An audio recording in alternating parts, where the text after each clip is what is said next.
Cool. Femi, I think we are online right now. So, Okay. hello everyone, and welcome to today's webinar. I'm very excited to be back. For those of you who follow me on social media, you may have seen some of my tweets. I'm okay. Everything is awesome, doing good. Today, I have a very inspiring friend. You know, Nami de Poshram to friend them. But Femi Azeez is a young guy I'm very impressed with. So we're going to go straight into the session and ask Femi to introduce himself. Okay. Hello, everyone. My name is Femi Azeez, as he just introduced me.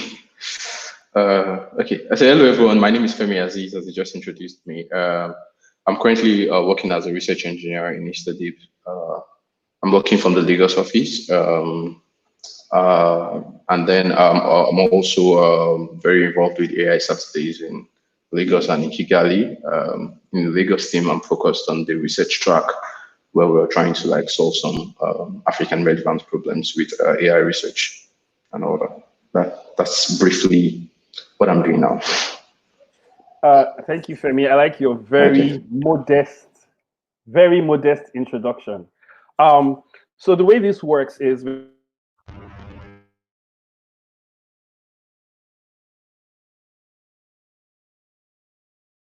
going to dive. What do you, in your words or textbook, go for it. Please, can you come again, Anedi? I had some connection issues. What do you understand by AI or ML, artificial intelligence or machine learning? And you can say this in your own words, or you can give us a textbook definition. Okay. The way you framed it is a bit different. What I understand by it is that it's just that field where we're trying to there's a standard definition. Standard definition is always that there is when a computer program tries to perform a task T given an experience E, and then we can check how good the experience, how good it does the task using a performance measure P. So there's always like a task it has to do. There is always experience. Experience is like a data set it is given to use to do that task. And the idea is that it's supposed to learn how to do the task by actually using the experience E. And then we can verify how good the performance on that task is using performance metric P. So it's always a very, very standard way of defining machine learning. And then, but personally, like I think that's just the standard definition. And the beauty of it and the reason why there's a lot of fuss about it these days is that it used to be some form of just to be something just theoretical or something possible. I mean, there's a lot of invention over the years and lots of algorithms that have ensured that we can definitely improve the performance of a computer program on a task over time. So there are many places where innovations has gone on in terms of improving on the algorithms, in terms of getting more data sets, and in terms of more computation. So one of the biggest things that happened was that there was more computation. The very first time AlexNet was invented and it was used for image classification, it was because there was now GPU. People can now use GPUs, which was meant for gaming before. We can now use them to do like a lot of linear algebra operations on a large computer and all that.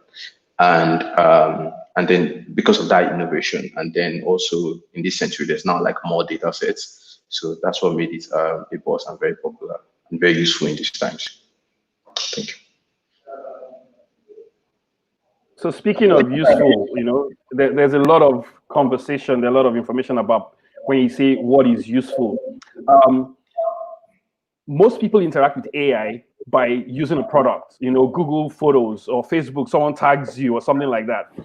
Can you tell us just a little bit about the products that you feel epitomize machine learning or AI, where there's like that magical experience? So whether it's a consumer product or it's engineering or it's even research, can you just tell us a little bit about that?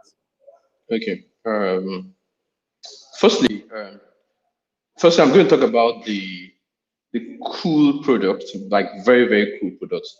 The cool product I'm like, oh wow, like I'm amazed with. Then I'm going to talk about like much more cool and useful product, of course. Then I'm that everybody like gets really, really motivated with. And I'm going to talk about like very practical problems, like products that try to solve practical problems. A very cool product that I know that is very popular is self-driving cars. And why is it cool? It's cool because we've always been all interested in driving technologies. Like people have been interested in cars. People been interested in like driving really cool cars, having cars that are like really high tech and all that. But one of the dangers, of course, one of the practical ways where we make for arguments for using AI in self-driving cars, for example, is that those cars have caused a lot of accidents over the years. Because human beings try to make mistakes, and so because we make mistakes, we kind of like have accidents and all that. So there's always been this belief that we could have fully autonomous systems, fully autonomous cars, for example, that could be very perfect. The dream is that they could be very perfect and they could be driving at standard, in standard and uniform ways and very autonomous ways, such that regardless of the state of the driver or regardless of the state of hopefully the road is designed to work with the cars can work with the road, and we can have a proper design system that's fully autonomous, and then we would never have accidents, and then there will be no like cause of like would live our life, like the machines will be in charge, and then we won't have accidents, and then I mean, you can go to the club with your friends, get drunk, and the car is just going to drive you all home. I mean, that's always the cool product. And so it's a lot of applications. There's a lot of applications there. And so going fully autonomous is a very, very big dream, but people are like getting closer and closer every day. And AI is one of the areas that's really pushing that technology very far. And that's the cool one, trying to get a fully autonomous vehicle. The other interesting applications that I think I'm also personally interested in is some of the applications of AI to health products. Some of them have serious ethical concerns, but they also have promising futures if done well. For example, um, imagine you not having to go to the hospital and then you can do diagnosis, for example, with an AI system. Now, this is some places where I would wish that AI systems would work with human beings, because I wouldn't want an AI system to just completely do all that. So I want a doctor to oversee whatever the system has predicted. But there's some standard things that happen in the hospital. Maybe you go to a doctor and there's some very few questions the doctor just asks you, and from your answer to those few questions, the doctor can know this is probably the disease you have. So some of those things, for example, there could be an AI system that could already have made that easy for the doctor. So like it already has some predictions of like possible diagnosis, and then the doctor actually oversees it. So he looks at the kind of questions you ask, the kind of options you gave, and the prediction, and then it looks through your medical record. Let's say your medical record is digitized, and then it looks through your medical records, and that whole system just makes it easy for the doctor to be able to do their work easily and faster. And once the doctor can do their work that easily and that fast, it means they can like attend to multiple clients very fast, and it means like one doctor can work for can like solve problems for a lot of patients. And in a place like in most places in Africa, in most developing countries also in Africa, the challenge is always that there are very few doctors. So now when one doctor can serve multiple patients a bit faster and the work can be easier, that can be a very practical application. One other real problem I think I've seen recently is that maybe a doctor, so this came up from our research track, for example, maybe a doctor was to do something like dermatology, and he's not like in Africa, most times the one doctor is doing solving a lot of problems, and he's not trained for everything. Maybe the doctor is not trained to detect skin diseases, it doesn't recognize them. So imagine an app that could literally help the doctor recognize the skin disease, and then it can also show the doctor the other images, and then the doctor can like manually verify that, oh, this is fine. Basically reducing the search space for the options of what the doctor could think is wrong with you. That's a very cool product in terms of the health application. Another way I've seen people applying agric is that so people now do the systems where you can take picture of farm of your plants in the farm and detect the kind of diseases that your plant has and all that, and then you can know exactly what to do with it. that's also, I mean, that's also a practical project, and some people are even doing it here in Nigeria. And then there is this other application where you can have like a camera that can detect people's motion and what they are doing in the security system. And then from that camera detecting all those things, you can begin to like look for patterns of bad activities or like criminal activities, and then call someone or call a security person in charge, and then the person can oversee that. Yeah. If you notice the kind of applications I'm calling, apart from the self-driving cars, there are always applications where it has to do with an human oversight, because if that human oversight is not there, you understand, things can go wrong. Yeah, those are the cool applications I know for now. Yeah.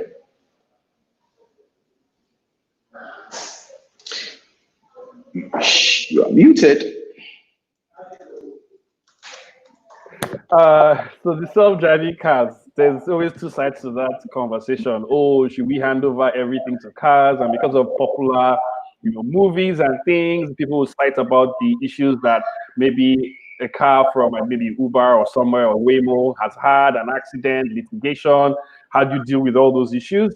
So yes, there is excitement, but there's two sides to it. But it's really good, in my opinion.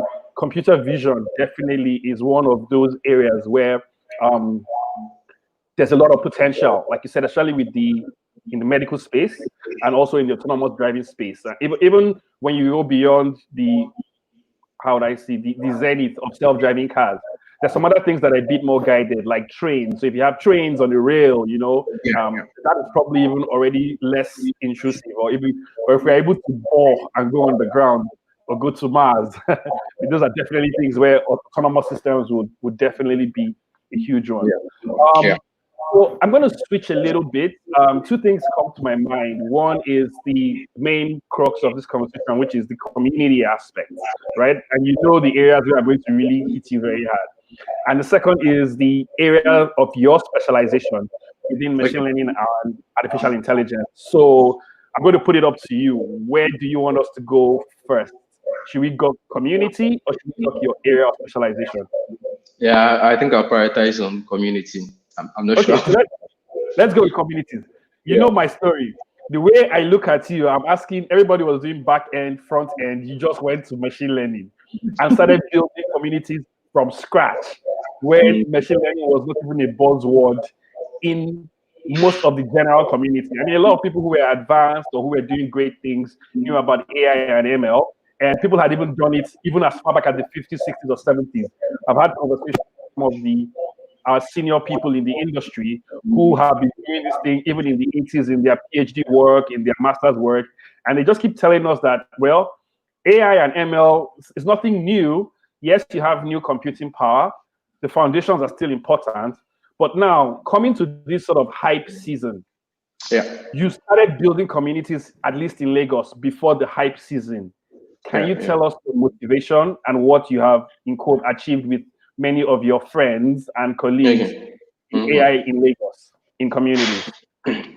Yeah, so the community part, as there is how will I say, there's a story of my own interest, like how I got there. I think we're going to talk about that later. So I'll just cut that's like the first part, but I'll just cut straight to the community part.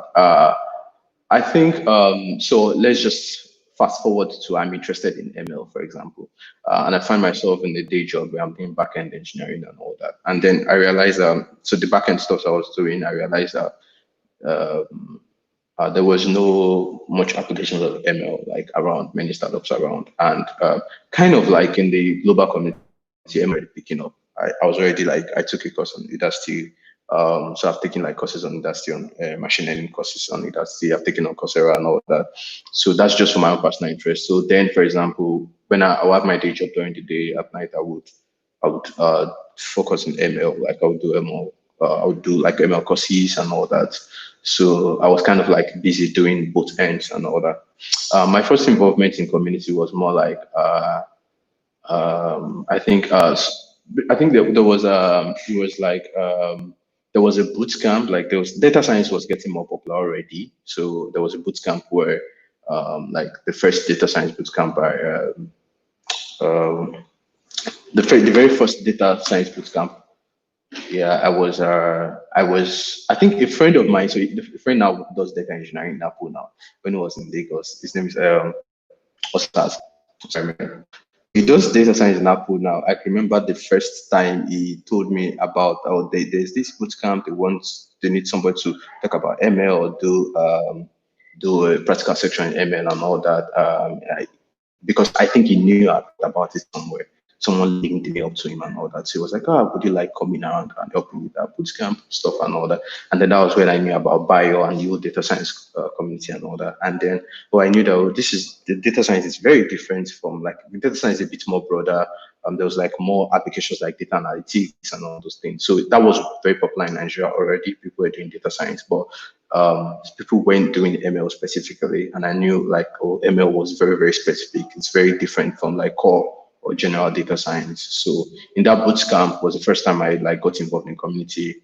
Like I did, I think I also did a blog post. So I did a blog post and also did a business journal and taught people for the first time there. And then so I started to I think I met Teju Made. So and Teju were used to talk like we used to catch up a lot once in a while, we talk about ML stuff. And I met Yeti. Yeti also talks a lot about ML. She would add me to a Slack channel where Farouk was also there. So there were many people that were like kind of top-line community who were already kind of doing a little bit of ML. Yeah, Yeti is Yetunde Sonny, of course, and then Farouk Oyebi. So Tejumade Afonja, I'm calling all their names because I know their names. So this was the ecosystem. There was a Slack, there was a popular like Slack group for like where many developers were, and there was a channel for machine learning and all that. So there was already a little bit of engagement there. And once in a while, Farouk actually would give talks. From some of his works he was doing on recommender systems in Conga, he would give general talks on it. So I just knew all that was going on. And so I think I went to Kigali for a while. I was supposed to I'd got admission in Kigali, that's Carnegie Mellon University of Africa. And then when I was done, so what happened was that I didn't get funding. I just got admitted. I didn't get funding. So I stayed there for a while. I did some other gigs in Kigali for a while, and then I had to return back to Nigeria. When I came back to Nigeria, I didn't want to pick up any new job because I deferred my admission for a year. So I knew I was going to go back. So I didn't want to pick up any new job. I wanted to just focus on doing something very impactful and or just like just doing freelance stuff. So I wanted to do freelance stuff where I wanted to actually start using ML for startups. So I was in the hunt for startups who were even having the slightest ML idea. That was what I was hunting for. And so I think I started a small study group with Ayo Philip. He was in Jumia then. So Ayo, so I think me and Ayo just wanted to do ML stuff, and then Teju knew about it. So Teju joined us. So it was just three of us. We created one small Slack group, and we're doing that. And it was at that time we now knew about the AI Saturday, the global AI Saturday stuff. I went through their curriculum and everything. I felt like, oh, this is actually a very, very good program. We could create one for Lagos, one for our city, specifically in Lagos, and we could like just adopt all these curriculums and all that. I think I like the structure and everything. So it was just an idea. I shared it to Teju. And then I think Teju was like a little bit much more in touch with the community. And Teju was like, oh yeah, it can happen. We can definitely do it. And then she started writing emails, reaching out to this person with sponsorship, with food. She started organizing a lot of things, and everything went very, very fast. And then for me, I was like, I felt like some things were too much. For example, Teju was insisting that people eat lunch. I was like, no, they could come with their lunch. Like we don't have to. We just need to be a small group. I was just thinking of like a small group. Let's just do our thing, and then I would just have the classes. We teach people and go. So that lunch is important to yeah. I've been in committees for 4 years. That lunch is important. I think I was even involved in a few of those lunches. That's where our friendship became very, now. Yeah. Yeah, initially. And actually that was how we started. A lot of it was pulled off by Tejumade. I think I was just helping with so I was just doing a lot of teaching for the first cohort. So Teju was focused on a lot of organizing, also focused a lot of teaching. So we had like our focus at those by then at those like ends, because and so that was basically how we kicked off the very first cohort. And lots of students joined. We did the first cohort, and many of our students from the first cohort are actually the ones like totally fully in charge of the community today. Like many of them, I can keep on listing names. There's a long name. Do you understand? Kenichi, George, River, Lawrence,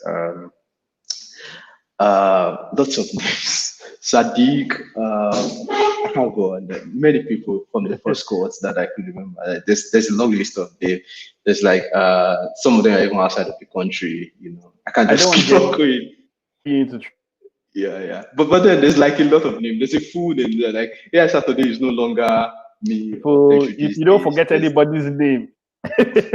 Yeah, no. It's not about forgetting people's name. Yeah. So yeah, like what I'm just trying to say is that like there's full list of names. There's a full team now, and I can't even keep listing all the names, and that's just tell you how big we've grown today. Yeah, and like Absolutely. honestly, community is just the people. It's always people that do all these things. So like that's what it was like. I hope I've done justice to that.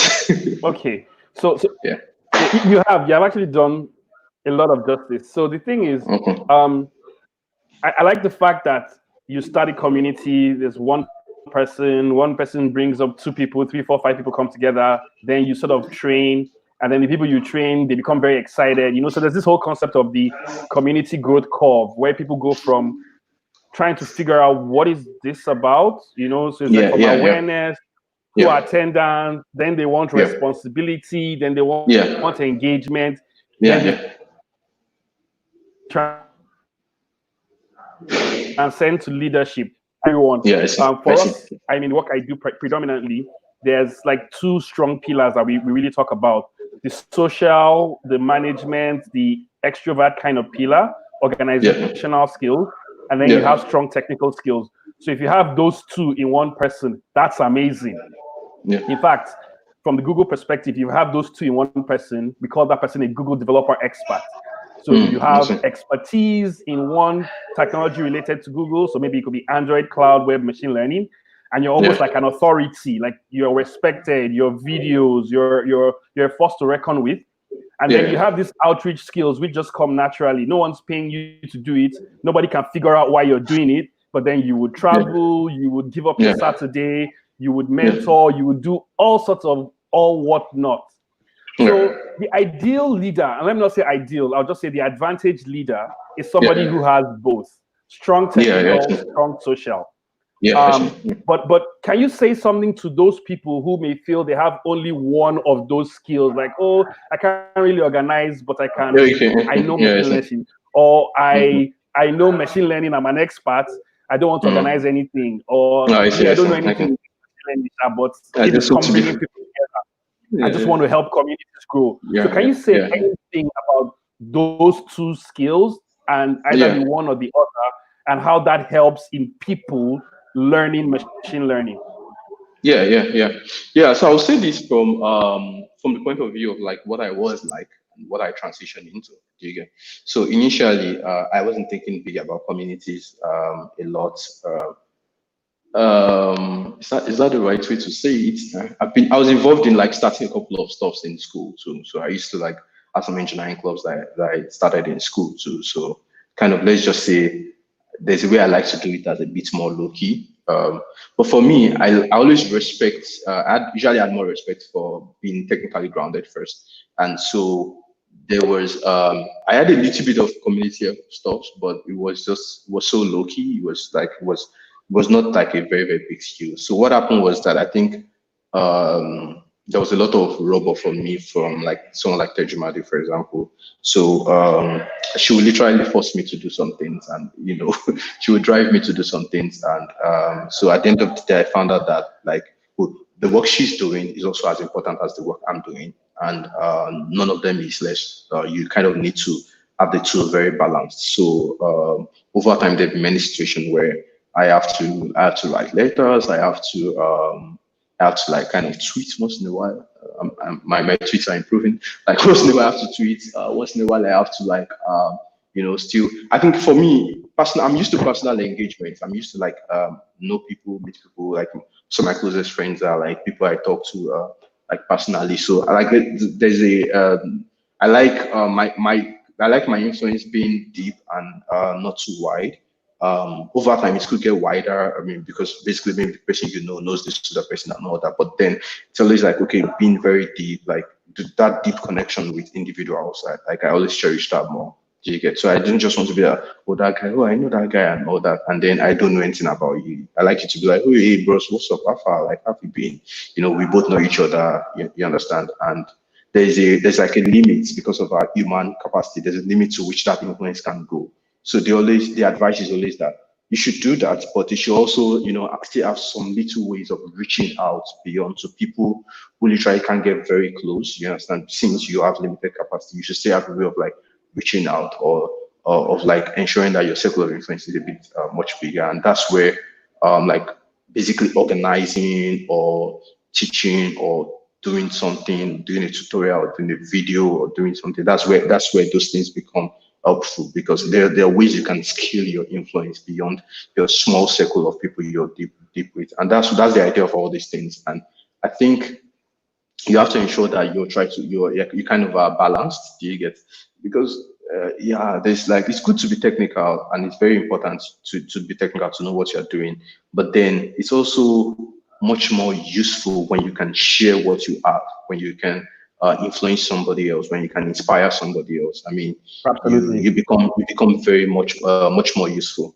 So I mean, I don't, for example, I always see it in this way. Like, I mean, like if I just maybe went to school, maybe got degrees or knew this stuff, and there's a way, and I'm like back at my community or my place, and I can like I can make it useful for the others, for people around me, in terms of like teaching or sharing the knowledge, or like any way of like just displaying that, sharing that knowledge, then it becomes a bit useless. It becomes a bit selfish. Do you understand? And sometimes you don't even get to have other people to work with because you didn't help train anybody. You didn't help share your knowledge to anybody. So sometimes you're even lonely. You're alone. So you discuss all your RL theories yourself. You talk to yourself in your house. Only you just know everything. And there's no point to that. It's boring. You want to ensure that like there's a lot of more people that know those stuff, especially those who are interested and are reading. You want to ensure you give them materials, you follow up on them, you like help them to really get up to speed. So when you talk about technical things in the future, you don't feel like, that nerd alone and all that. Yeah. I think for me, I'm excited to know there's a community of people I can go with and start talking about gradient descent, and everybody says, oh, Femi, we get you. Yeah, we understand you, the joy of, like, for example, when we went deep in AI Saturday, I think any of you attended one of our meetings, you would notice that we're very esoteric. People sometimes who are joining us from outside would not understand. I attended many. Don't call it one. I'll I fight. said some. I used the word some. We're quite, sometimes we're quite esoteric. Sometimes you feel like, what are these people talking about? What are this group of nerds? Everybody wasn't like that in one day. It took time for everybody to eventually be like that, and there's that joy that comes with the fact that you are not saying these things alone. There's more people that can understand those things with you. There's more joy in that. And also the other part of it is that if you also just focus on organizing, and everything, and you're not strong technically, people would think maybe like you're cloud chasing, or they'll be like, there'll be time when there'll be a need for you to be very technical, and people would not understand that. So you can't just be busy organizing something you don't understand. Like, how do you explain? Although it's very useful, but you still need to ensure that you also are truly grounding yourself. Do you understand? And it could be any important things you could do. Think about, use your influence to get yourself the knowledge and all that. Use your influence to get yourself the training to learn these things. I think we can be balanced. Yeah. Yeah. So I hope I've done justice to that. Okay. I will soon give you Chief Justice or even Judge or Jury, Supreme Court Judge. So I think we will come back to communities, because one other aspect of communities is like specialized communities. Yeah. And the reason why we talk about specialized communities, like, I have communities like TensorFlow, some on data science, some on computer vision. So before we combine communities and specializations, let's take a step back and talk a little bit about specialization. So where are your research interests? That's one of my questions. What is your research interest in? So first of all, coming from the top, so those concentric circles from artificial intelligence to machine learning to deep learning, and then to the specific thing that you are. So take us through that funnel of your general or your expertise. Let me put it that way. Yeah. I think I would take a different approach that's more comfortable for me. I would take an approach that's from like what I studied and how I transitioned over time, and like I think that journey might be more interesting, and then probably connect it with the concentric circle stuff. So my background was in mechanical engineering. Even though I was studying mechanical engineering in school, I was interested in a couple of stuff. So I used to like physics a lot. I used to like pure mathematics personally. And the thing with the thing with me is that like I had like this travel flow of like interest in different areas and all that, and over time until I settled, because I was basically searching for what's very comfortable for me. What are the combination, what allows me to combine all my skill sets.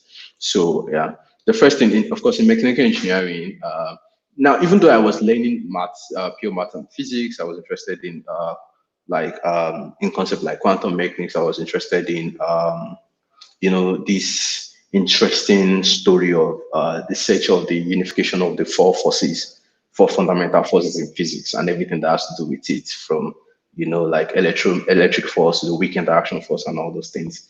I was interested in that initially, so I was thinking maybe this is what I would do in my life. Maybe I would be what's that word? Maybe I'll be a cosmologist or something. That used to be my interest at some point. But then I had unofficial training for physics. Like I was just, most of my physics was self-taught. I was just learning on my own and all that. And I can imagine who would want to take a mechanical engineering graduate to come and do research in physics. That seems very difficult. But then I also realized that that on the other side, I also had engineering skills. I mean, that's why I took mechanical engineering in the first place. I also had this knack for inventions, for building machines and all that. So then I would, even though I was interested in physics, I would still focus on building machines and all that. So like in school, then I think I used to work on cookers, lots of technologies with cookers. It's like I can remember then I built a cooker that can use electricity, gas, kerosene, or solar. Won an award, and it was cool that I did that. It was like my first prototype that came to life, and it was very interesting. But then I knew that. So I started getting interested in intelligent systems. I started getting interested in programming. So my first exposure to AI was like through a course on, then there was EDX was popular. So I took a course on EDX, that was artificial intelligence and all that.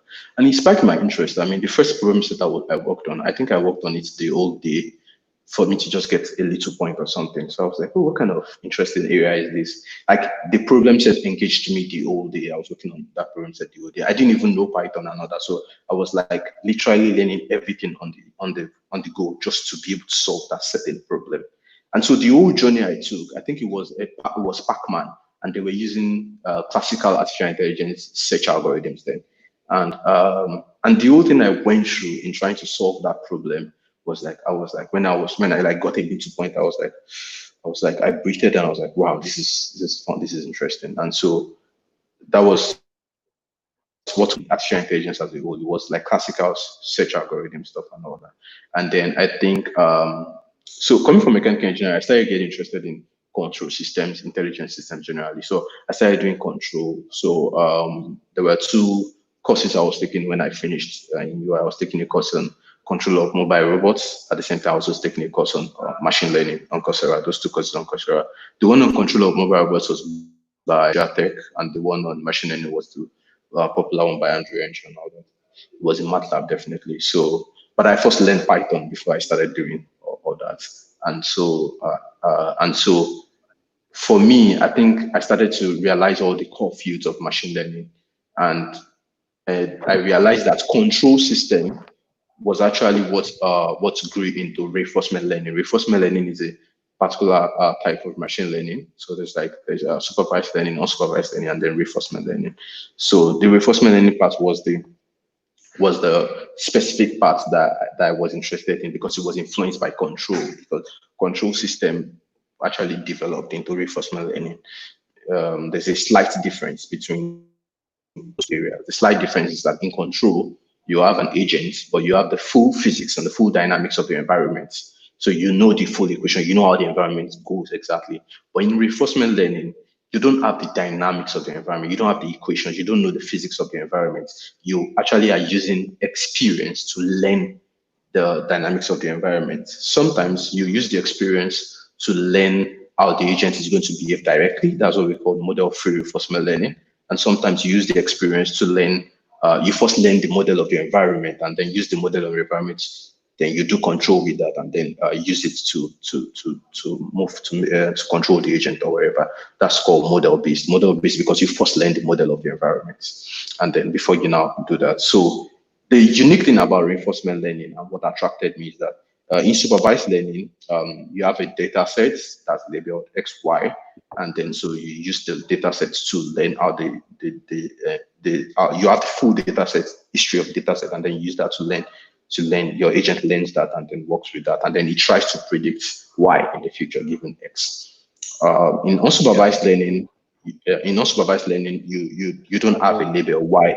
You have only X, and you're doing interesting things with X, with the structure of X. You can, for example, take all of the X and cluster them, so you have clusters. Do you understand? You could do nearest neighbor. Yeah, you could do clustering. Basically, clustering is the most popular and easiest one I probably can.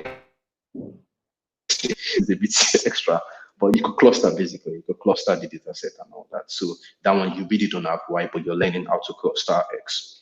But in RL, it's different. In RL, the agent doesn't even have data from the beginning. The agent starts to collect the data set. So it's learning while experiencing the world. So that's the interesting thing about RL. It's like it's gaining the experience and it's learning. So it's basically learning something we call a policy, meaning at each state, it wants to know the right action to take. So you can think of a robot and you can think of a task like, oh, how does this robot move from point A to point B?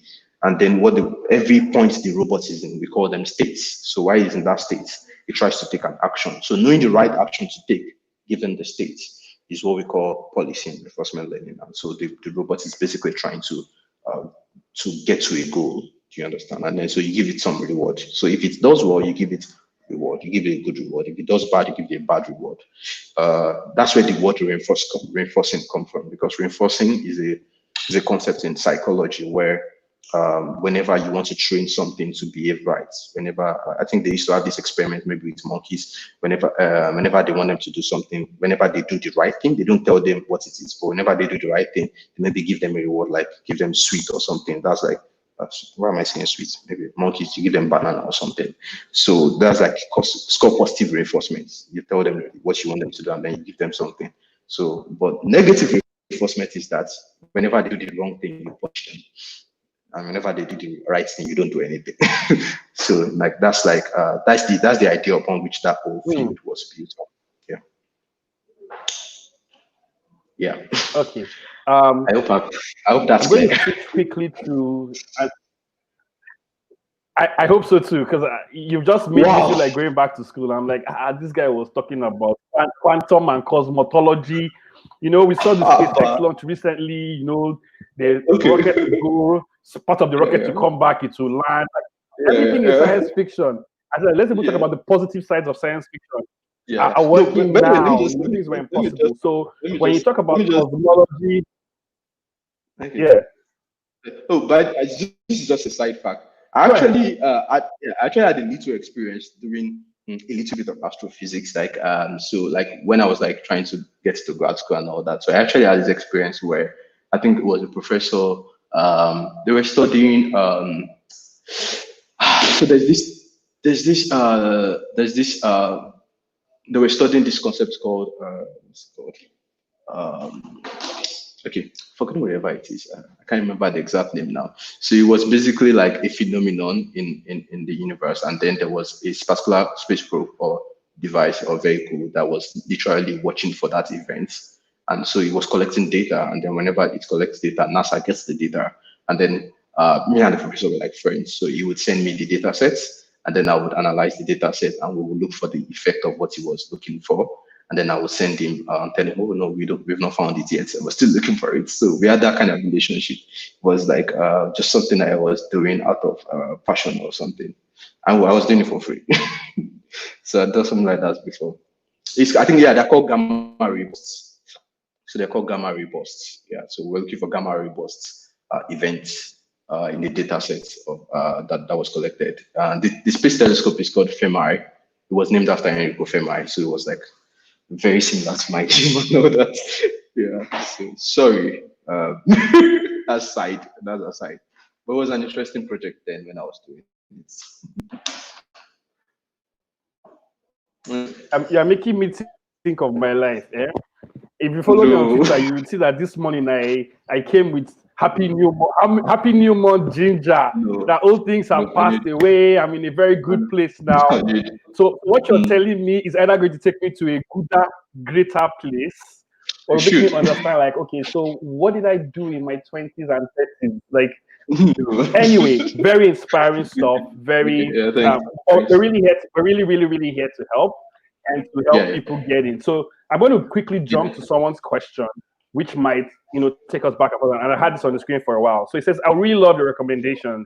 I've been limited to creating EDAs, exploratory data analysis, I hope, with Python. What would be the next step for someone looking to get an analyst role? So this is slightly off, but I'm sure you can take the question or give some advice from what you know. So if you want to do data analysis, I think most data analysts usually they usually have one goal, which is like I think to get business value out of data sets.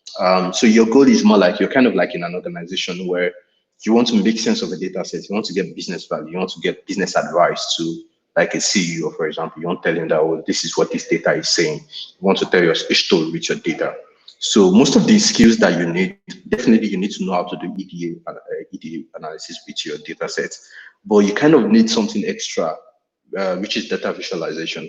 Data visualization is very key for you to be able to tell your story very well. So the idea is that, so I'm the CEO, like let's say like I have a company, maybe like CEO Slum BJ, for example, Slum BJ. I don't even know if Slum BJ has a CEO, but let's say that's Slum BJ, wherever.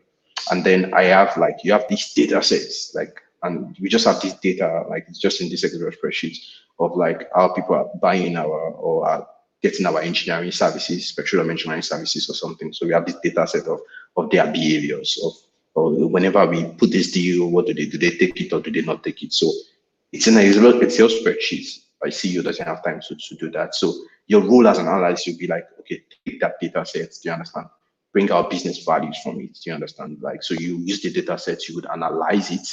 So of course, doing ED with Python or whatever tool you want to use. Once you do that analysis, the next thing, a very important skill you need to have is visualization. You need to be able to properly visualize that data.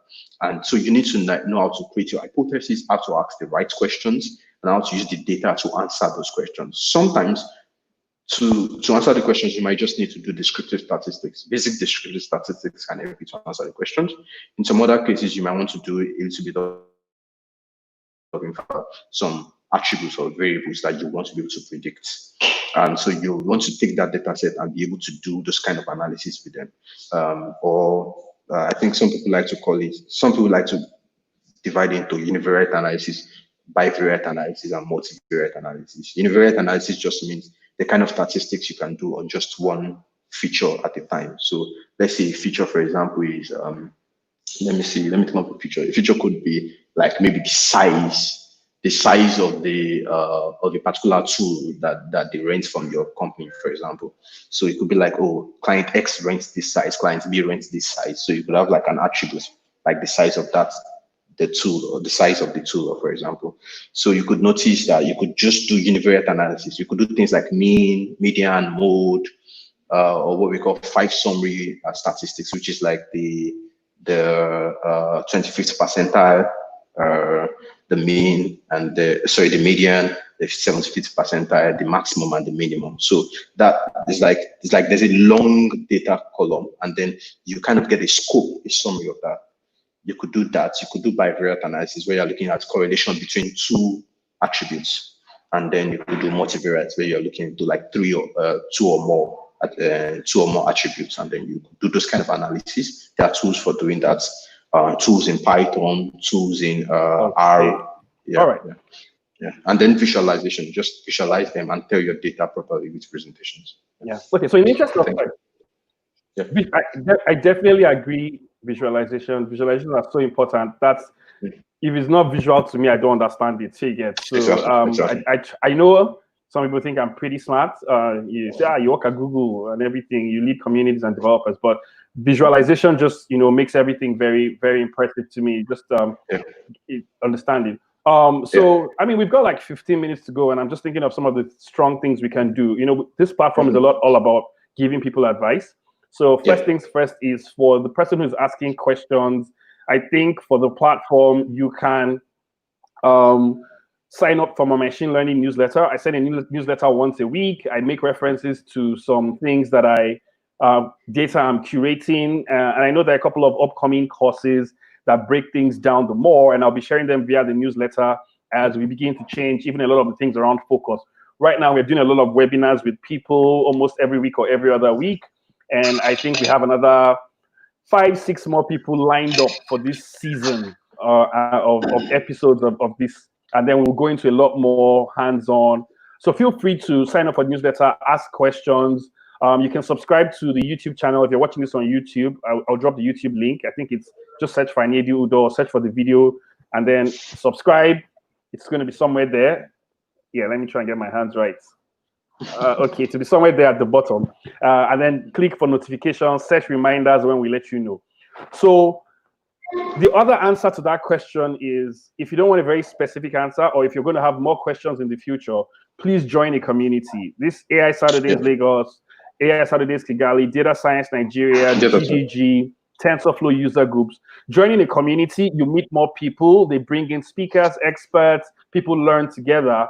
So we really, really know that communities can help, not just because of the events or the online webinars. I know there's a lot of webinars these days, but then just the fact that you can easily find someone who has the answer, or someone who knows how to look for the answer, or someone who knows how to find someone who can find the answer. You can really find all that within the community. So Femi, in your background, you talked a lot about mechanical engineering. You talked about cosmetology, that's rocket science and neurosurgery, everything all across. There's one big question that everybody always asks, and I keep asking myself, even as I try to learn machine learning or take on a particular specialization. How important is discrete mathematics, complex statistics in a machine learning career? Look at someone talking about being an analyst. What if someone was a front end or a developer? These days, I'm even hearing about AI UX, AI product managers. There's even an AI product nano degree, right? So if you don't have the calculus, if you drop further maths, if you drop maths, subjects of further maths, are you completely excluded from an AI career? I understand your question. So I'm going to try to first address it by letting you know that every single thing you're doing, even if you're just doing front-end development and all that, everything has like prerequisites. Some of them are strong, some of them are not so strong. So it just depends on what you want to do in the field. There are, now AI is a field where it came from, you usually need a very good prerequisite in linear algebra. You need to understand and to learn to start seeing your data set as a matrix.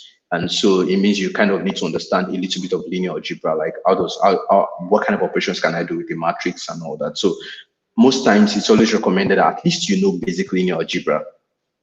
But then you can learn the basics. You can learn lots of all these basics with like there are now many good materials these days for you to learn all these basics. The thing is that you don't need to be an expert like in all those basics. You just need to pick up what you need and move on. So there are basics that will teach you how to basics of linear algebra. You pick them up and you move on. I can remember when we had our first AI Saturday class and all that, we had to we had to like teach some linear algebra basics, and we used a YouTube video that was we used YouTube videos that were very explanatory, that gave lots of visualization on how matrices work and all those things. So you can always learn those basics. Just pick up what you need to move on. You don't need to be experts in those basics. At a certain level of using these tools, you can be comfortable. You can comfortably use tools, and you'll be fine at some certain level.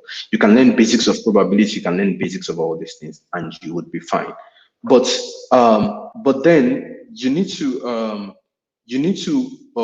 you need to know that the deeper you go in terms of like how matured you want to be, it means you still need to be going through those basics to strengthen it over time. So I still go through linear algebra, vector spaces, some of all these things to understand what is going on. So I still go through some of those things a lot. Do you get?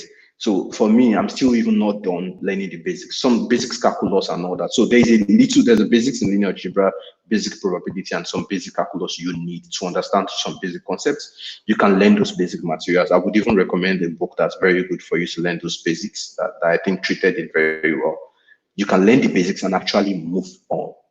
But you can also, but then the more matured you begin to become, the more involved you start becoming, you can now be going back to that basic and be freshening it up. Do you understand? To get better and better and better. You understand? Yeah. So the book is called Mathematics for Machine Learning by Mark Desires. And Eddie, you are muted. I don't know if you're saying something. Thank you for calming me down. Yeah. Five webinars ago, my mentor, machine learning GDE Robert John, told us, I think he was jokingly serious, or he was seriously joking, that it takes 3 years to be a beginner in machine learning. Simple question for you before your next question. True or false? Is it 3 years, 1 year, or is it maybe like 10 years, Seth, to be a beginner in machine learning? Yeah, I don't think I'll be that extreme. That question is very personal. I think it depends on. I won't be that extreme. I don't think. Okay. I mean, the idea of AI Saturday. Okay, I say true or false. This is my webinar. In fact, I can just eject you from the webinar. I can put only myself. This is my webinar. Okay. Okay. So I welcome you back. So true or false? Your answer is false. That's fine. It's a joke or is a fight? It's serious. Undefined. You're a smart chap. That's why I'm mentoring you to mentor me, right? So we have a very interesting question. No, not a question. This is one thing that makes me extremely happy about communities. And just like the stories where we say, how can communities help, or how communities can help?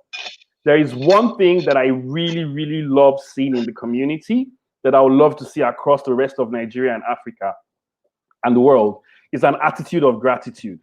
Because sometimes people don't realize is that it's just attitude that you need to change your altitude. It's very funny when you start using these cliches and they make sense. Think out of the box, attitude of gratitude, aim for the stars. But I'm going to have to read this out. So my first ML lesson was facilitated by Femi in January 2019. It was a crash course by DSN. I almost crashed out. He almost crashed out of the crash course.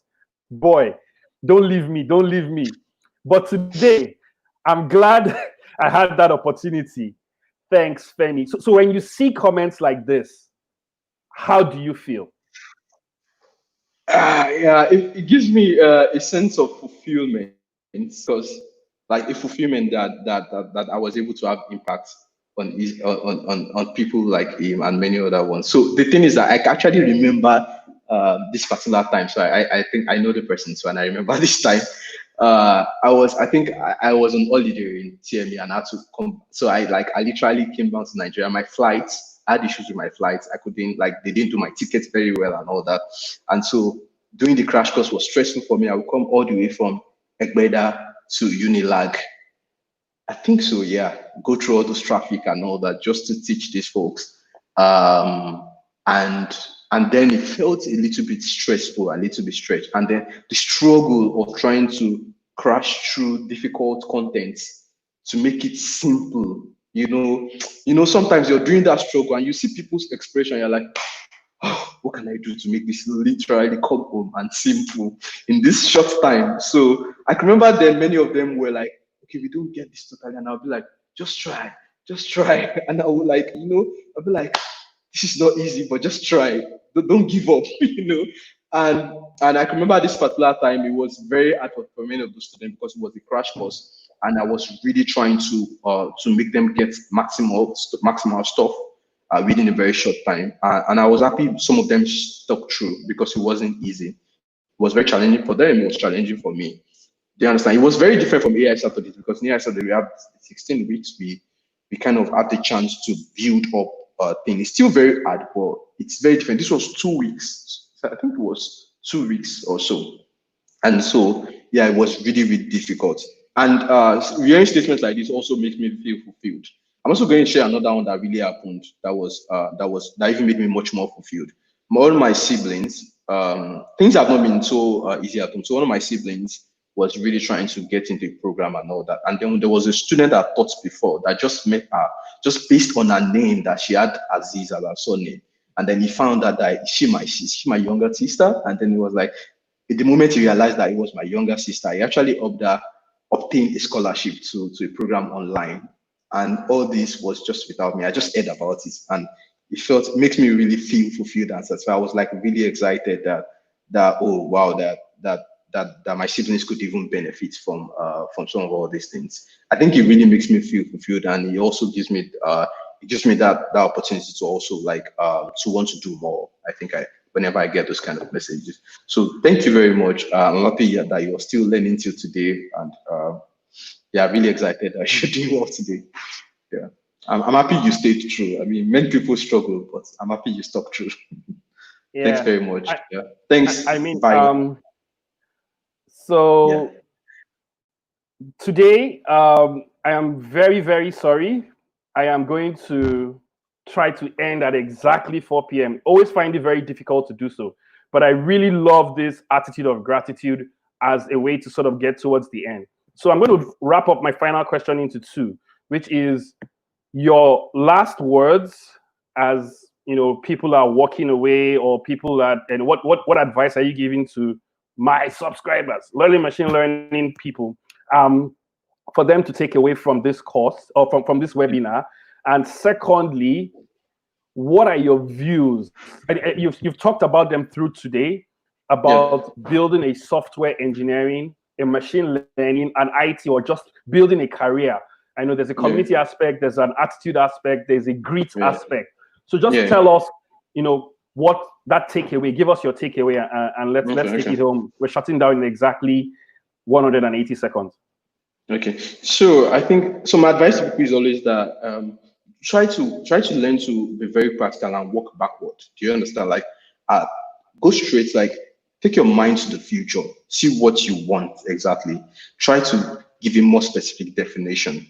And like, so for example, you want to be this software engineer. You want to be at this certain level in this time. Do you get? So, or you want to have like you have a definition of what you exactly want to be, or a certain, in fact, you can be as specific as a job title. You can be as specific as maybe starting a company.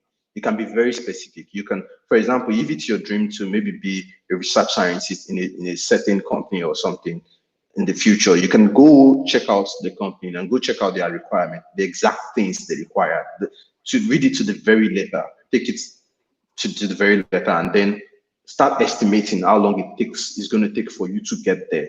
Do you get?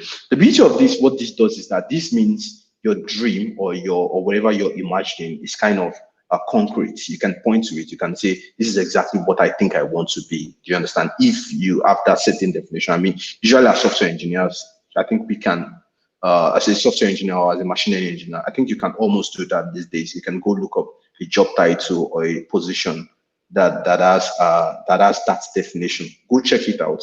Now walk backward, do an estimate of what it will take you to prepare to be there. Do you need to do a PhD, for example? Do you need to have been do you need to be very good? Do you know the specific skills you need? Like, do you need to know how to use TensorFlow very well? Do you know how to use these tools? Go learn that thing and then walk your way there. Tick the boxes, and then eventually you're going to find yourself in that goal. That way you can be very specific. Yeah. Go work your way backwards. They say the dots only connect looking backwards. So think of your future self, your future role, your future job, and go figure out all the things you need to get to the future. Back to the future. Oh God, I'm really having all this my don't leave me moment. But anyway, this has been amazing, Femi. I told you it was going to be amazing, and you set the stage, set the bar very high, re-energized me for future editions. It's time to say bye to everyone. Thank you for joining this edition. Thank you, Femi, for taking this up and for bringing back the ginger to continue doing this. So bye everyone, and see you Bye. in the newsletter or somewhere on the interwebs.